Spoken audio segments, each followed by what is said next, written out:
વગર તપાસે છેડતી કેવી રીતે દાખલ થઈ? તમે જોઈ છેડતી? તમે જોઈ? તમે પોતે ત્યાં ઉભા હતા, તમે પેલી બેન ને ધક્કો મારીને બહાર લઈ જાવ છો. એ તો સાહેબ એ તો પછી હું આવી હતી, એ પેલા તો બનાવ બન્યો. તમે છેડતી જોઈ? ત્યાં છેડતી કરવા ગયા હતા લોકો? બનાવ બની. હું શું કહું, છેડતી કરવા ગયા હતા ત્યાં? એ છેડતી કેન્દ્ર છે?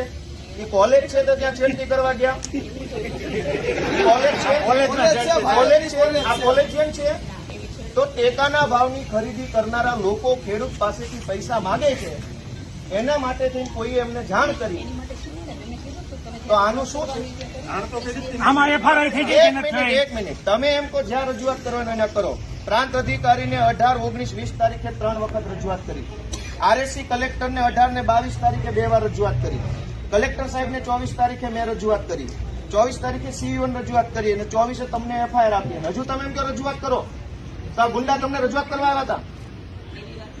બેન, ભગવાનથી ડરો, ભગવાનથી ડરો. તો ધીમે એટલે પણ હું કઈ ખાઈ ગયો? તમે અમને ઉપર ખોટા આરોપ મૂકો. બેન, તમે છેડતીનો આરોપ કેવી રીતે લગાવ્યો ના ઉપર?